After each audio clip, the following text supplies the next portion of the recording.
Apresentação. Entre as grandes regiões do Brasil, o Centro-Oeste é a única que não está banhada pelo Oceano Atlântico, sendo a mais interiorizada do território rio brasileiro.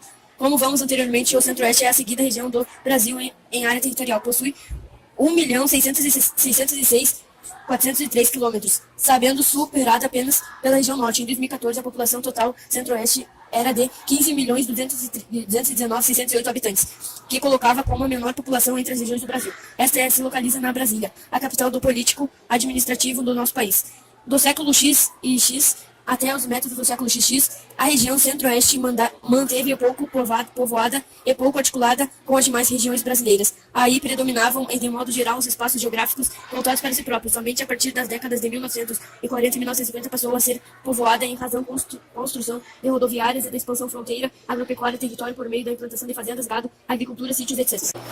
Aspectos do meio natural. A região Centro-Oeste apresenta paisagens naturais diversas, as altitudes do relevo e a hidrografia da região. A Guerra do Paraguai. Os cursos de águas muitas vezes são disputados entre populações e países, seja por sua importância política ou econômica ambiental.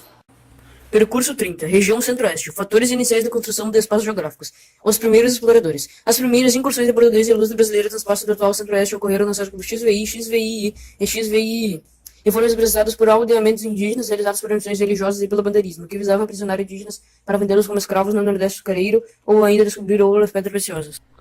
A estrada de ferro noroeste do Brasil e a articulação com o sudeste. O ferro do Brasil foi um marco importante para a articulação da região centro-oeste, particularmente do estado do Mato Grosso com o estado de São Paulo, partindo da cidade de Bauru, no interior de São Paulo.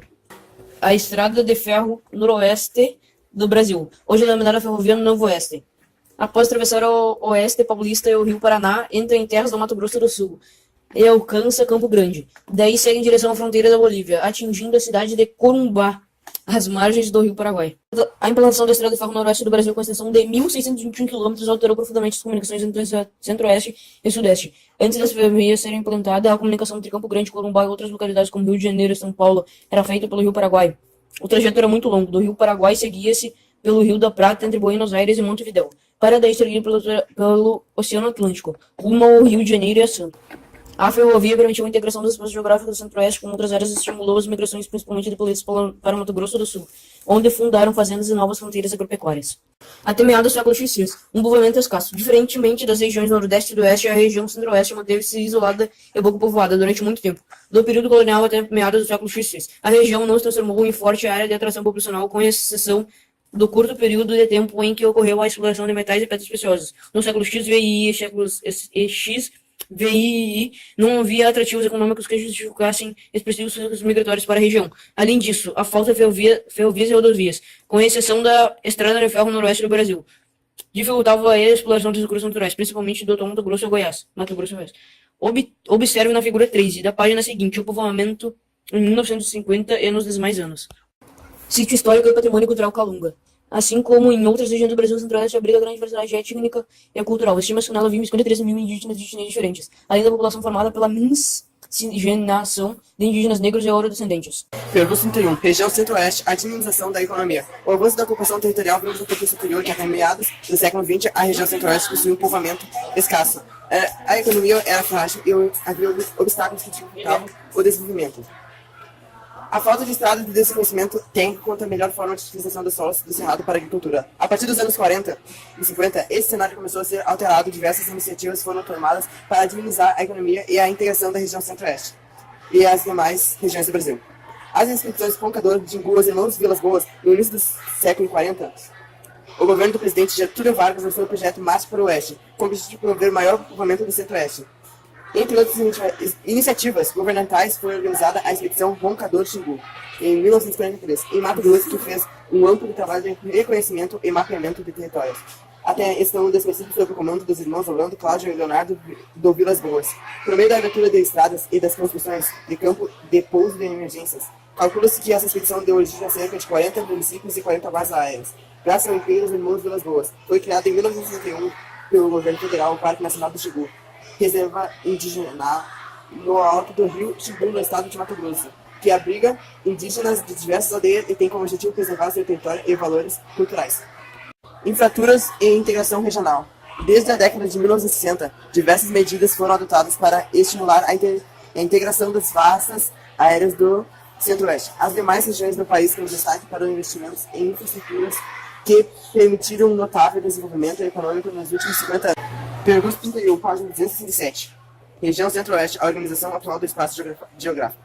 Da mesma forma que as demais regiões até aqui estudadas, os espaços geográficos da região Centro-Oeste encontram-se em maior ou menor intensidade, articuladas e integradas aos demais espaços geográficos nacionais e mundiais. Veja no mapa da figura 25 como ocorre o uso do território dessa região, considerando o grau de modernização dos espaços agrícolas e hierarquia urbana.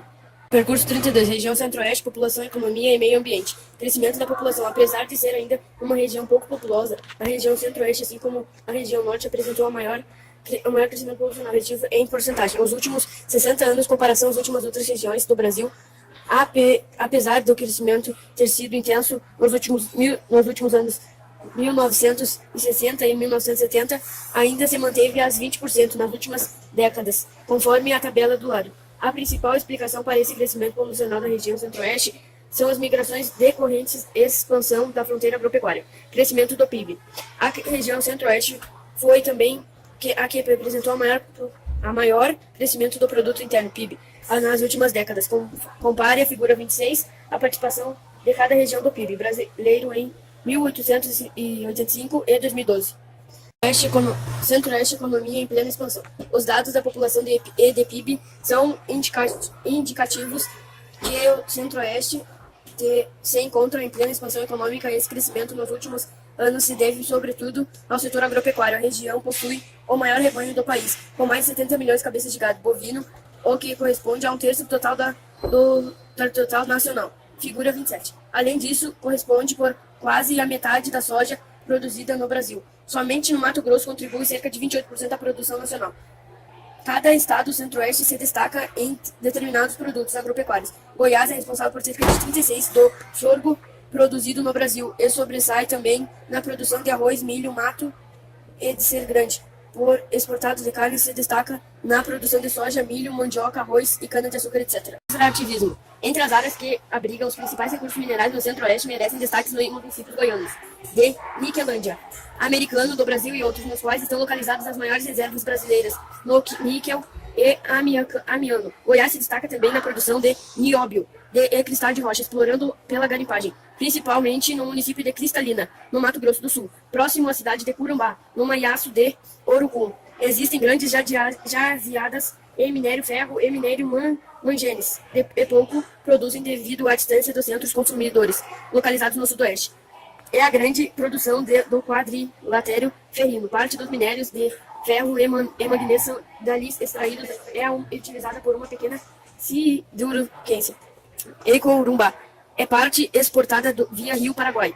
No extrativismo mineral no Centro-Oeste, chamam a atenção os garimpos de ouro e dinamite na Baixada Cuiabá, Pantanal, e nascentes do Rio Paraguai e São Lourenço, além da remoção de barracos e assoreamentos causados por essa atividade. O uso de mercúrio na garimpagem e ouro contaminado nas águas dos rios e os peixes.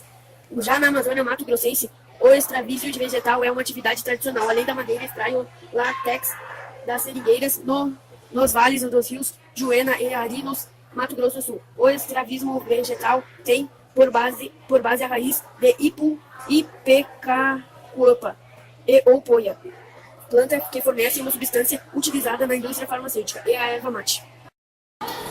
Indústria. Na região Centro-Oeste, a atividade industrial é ainda modesta. Veja a figura 34. São os ramos da extração e a transformação mineral de maneira de produtos alimentares e de vestuário e calçados. Em Goiás, o perfil da industrialização vem sendo alterado nos últimos anos, com o desenvolvimento das indústrias farmacêuticas, metalúrgicas e autopeças em Goiânia, e com a instalação de uma montadora de veículos automotores originária da Coreia do Sul em Anópolis. Expansão da fronteira agrícola no Centro-Oeste. Nos últimos anos, a agricultura comercial tem se expandido em direção à região Centro-Oeste, o que não ocorre com a agricultura de produtos alimentares. Now the world don't move to the beat of just one drum. What might be right for you may not be right for some.